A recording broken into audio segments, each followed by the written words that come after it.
तो कैसे हो आप सब लोग। आई होप कि आप सभी बहुत अच्छे होंगे। तो आज की वीडियो में हम लोग बात करेंगे अपने बी फार्मा सेकेंड सेमेस्टर के ह्यूमन एनाटॉमी एंड फिजियोलॉजी 2 यानी कि HEP 2 के इंपॉर्टेंट क्वेश्चंस के बारे में। अब देखो यहाँ पे HEP के इंपॉर्टेंट क्वेश्चंस के बारे में देखने से पहले एक चीज़ आप लोग अपने दिमाग में बिल्कुल क्लियर बैठा लो कि यहाँ पे देखो हम लोग जितने भी क्वेश्चन देखने वाले हैं, तो अगर इन क्वेश्चन से रिलेटेड कोई भी डायग्राम अगर मतलब बुक में दिया है, ठीक है, या फिर अगर आप लोग को आता है, तो सबसे पहले आप लोग को यहाँ पे डायग्राम ही बनाना है। मतलब अगर ये क्वेश्चन एग्जाम में आते हैं तो डायग्राम आप लोग को पहले बनाना है। देखो आप लोग एक चीज़ बिल्कुल क्लियर समझो, HEP में जो क्वेश्चन के नंबर होते हैं, ठीक है, वो 50% यहाँ पे डायग्राम के होते हैं, 50% यहाँ पे थ्योरी के होते हैं। एक बार को अगर आप लोग थ्योरी थोड़ा कम भी लिख के आ रहे हो, डायग्राम अच्छा बना के आ रहे हो, तो नंबर वहाँ पे मिल जाएंगे। लेकिन अगर आप लोग यहाँ पे थ्योरी बहुत अच्छी भी लिख के आ रहे हो और डायग्राम नहीं बनाते हो, तो वहाँ पे आप लोग के नंबर थोड़ा सा डिस्टर्ब हो सकते हैं। तो यहाँ पे डायग्राम आप लोग को माइंड में क्लियर रखना है, ठीक है। देखो वैसे तो कुछ क्वेश्चंस में डायरेक्टली भी पूछ लेते हैं कि विथ वेल लेबल डायग्राम, लेकिन बाय द वे अगर नहीं भी पूछा गया तो आप लोग को बना के आना है, बस आप इतना समझो।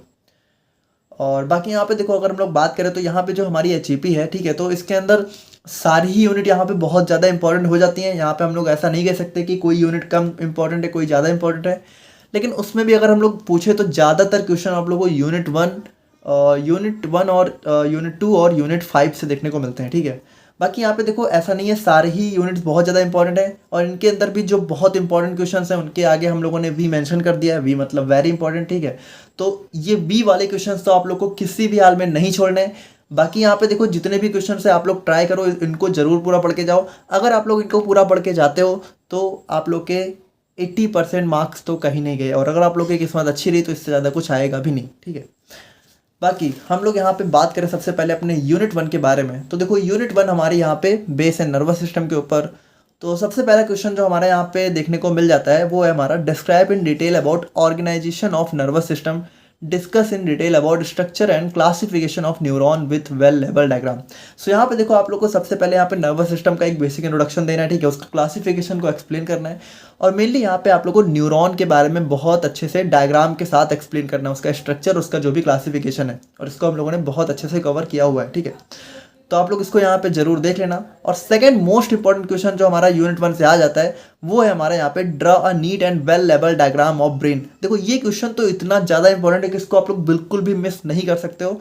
यहाँ पे ब्रेन के बारे में बहुत ही डिटेल में पूछा जाता है, और इसके अंदर जो भी डिफरेंट पार्ट्स होते हैं, देखो हो सकता है आप लोगों से डायरेक्टली ब्रेन का मतलब डायरेक्ट क्वेश्चन पूछ ले, या फिर हो सकता है डायरेक्टली आप लोगों से यहाँ पे इसके अंदर के कुछ पार्ट्स में सेपरेट क्वेश्चंस भी पूछा जा सकते हैं, जैसे कि right in detail about cerebrum, right in detail about cerebellum. बाकी ये सारे हमारे क्या है, ये सारे हमारे ब्रेन के डिफरेंट पार्ट्स हैं। तो अगर पूछा जाता है डायरेक्टली तो आप लोगों को सारी चीज़ें एक्सप्लेन करनी है, बाकी इन सब के बारे में स्पेसिफिकली भी पूछा जा सकता है। और उसके बाद जो हमारा थर्ड मोस्ट इंपॉर्टेंट क्वेश्चन आ जाता है वो है हमारा यहाँ पे describe the composition and function of CSF यानी कि सेरिब्रो स्पाइनल फ्लूइड के बारे में आप लोगों से क्वेश्चन कई बार एग्जाम में पूछा गया है।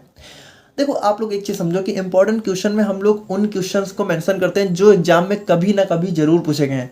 अब वी का मतलब है कि ये क्वेश्चन थोड़ा सा ज़्यादा रिपीटेडली पूछे गए हैं, और जिनके आगे वी नहीं मेंशन है इसका मतलब ये है कि वो क्वेश्चन कभी ना कभी जरूर पूछे गए हैं, बट उनके यहाँ पे वो थोड़ा सा रिपीट कम हुआ है, ठीक है, बस यही बात है। लेकिन आप लोग को पढ़ना सारा है। बाकी यहाँ पे अगर हम लोग बात करें तो फोर्थ मोस्ट इंपॉर्टेंट क्वेश्चन हमारा आ जाता है स्पाइनल कॉर्ड के ऊपर, और यहाँ पे जो है आप लोगों से रिफ्लेक्स एक्टिविटी, जो कि हमारा इसी के अंदर एक टॉपिक होता है, ठीक है, तो इसको आप लोगों को देख लेना है। और उसके बाद यहाँ पे आप लोगों से मतलब कुछ स्पेसिफिकली कुछ यूनिवर्सिटी में ये क्वेश्चन भी कई बार देखा गया है, जैसे कि AKTU वगैरह में, कि न्यूरो ह्यूमरल ट्रांसमिशन, या फिर इसी को एक और नाम से पूछ सकते हैं describe the events of signal transmission at a chemical synapse. So यहाँ पे देखो कुछ नहीं है, आप लोगों को साइनैप्स के बारे में बहुत डिटेल में एक्सप्लेन करना है कि वहाँ पे किस तरीके से सिग्नल का ट्रांसमिशन होता है, ठीक है। और उसके बाद यहाँ पे आप लोगों से मेनिंजेस पे भी क्वेश्चन देखने को मिल सकता है, कभी कभी देखने को मिला है, और बहुत ही रेयर केस में आप लोगों से एक्शन पोटेंशियल पे भी क्वेश्चन पूछा जा सकता है, ठीक है, या फिर इसी को आप लोगों से घुमा के इलेक्ट्रोफिजियोलॉजी के नाम से भी पूछ सकते हैं। तो ये थे हमारे यहाँ पे यूनिट 1 के इंपॉर्टेंट क्वेश्चंस, और अब हम लोग यहाँ पे बात करते हैं अपने यूनिट 2 के इंपॉर्टेंट क्वेश्चंस के बारे में। सो यहाँ पे देखो अगर हम लोग बात करें अपने यूनिट 2 के इंपॉर्टेंट क्वेश्चंस के बारे में, तो यूनिट 2 देखो हमारी यहाँ पे डाइजेस्टिव सिस्टम के ऊपर बेस है। तो यहाँ पे देखो सबसे पहला अगर आप लोगों से लॉन्ग में मान लो क्वेश्चन आता है तो डायरेक्टली आप लोगों से पूछा जा सकता है draw a neat label diagram of digestive system, list out different parts of digestive system along with their functions and various enzyme performing these functions. यानी यहाँ पे देखो डाइजेस्टिव सिस्टम के बारे में आप लोग को फिर इस क्वेश्चन में पूरा डिटेल में लिख के आना है, उसके अंदर जितने भी ऑर्गन्स हैं, जितने भी पार्ट्स हैं, ठीक है, वो सारी चीज़ें आप लोग को थोड़ा थोड़ा सा एक्सप्लेन कर देनी है, ठीक है। और थोड़ा सा एंजाइम्स के बारे में भी, देखो एंजाइम्स यहाँ पे उन्हीं पार्ट्स के अंदर आ जाते हैं, तो वहाँ पे आप लोग एक्सप्लेन कर देना। बाकी यहाँ पे इसी क्वेश्चन को आप लोगों से घुमा के जो है detail anatomy and physiology of GIT या फिर डाइजेस्टिव सिस्टम के नाम से भी पूछा जा सकता है। तो देखो डाइजेस्टिव सिस्टम हमारा क्या होता है, गैस्ट्रो इंटेस्टाइनल ट्रैक्ट ही तो हमारा डाइजेस्टिव सिस्टम होता है, ठीक है। आप लोगों को ये सारी चीज़ें पता होंगी। बाकी हम लोग यहाँ पे सेकंड क्वेश्चन की बात करें तो सेकंड मोस्ट इंपॉर्टेंट क्वेश्चन हमारा लिवर के ऊपर आ जाता है। तो लिवर के ऊपर कई बार आप लोगों से क्वेश्चन पूछा गया है। उसके बाद हमारा ATP formation and role of ATP के ऊपर भी कई बार क्वेश्चन देखने को मिला है। और देखो ये टॉपिक हमारा बायोकेमिस्ट्री में ऑलरेडी कवर है, तो आप लोग वहाँ से जाके देख लेना। और उसके बाद आप लोगों से मेटाबॉलिज्म या फिर बीएमआर के ऊपर भी कई बार क्वेश्चन देखने को मिला है, ठीक है। उसके बाद यहाँ पे जो है हमारा प्रोटीन और कार्बोहाइड्रेट्स के डाइजेशन के ऊपर भी हमें कई बार रिपीटेडली क्वेश्चंस देखने को मिले हैं, ठीक है। तो ये पांचों क्वेश्चन आप लोगों को स्टार्टिंग के बिल्कुल अच्छे से कर लेने।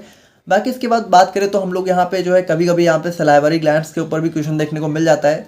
Right the functions of saliva, या फिर इसी को आप लोगों से घुमा के जो है describe the structure and function of exocrine gland के नाम से भी पूछ सकते हैं। तो आप लोग को पता होना चाहिए कि सलाइवरी ग्लैंड्स हमारी यहाँ पे एक टाइप की एक्सोक्राइन ग्लैंड होती हैं, ठीक है।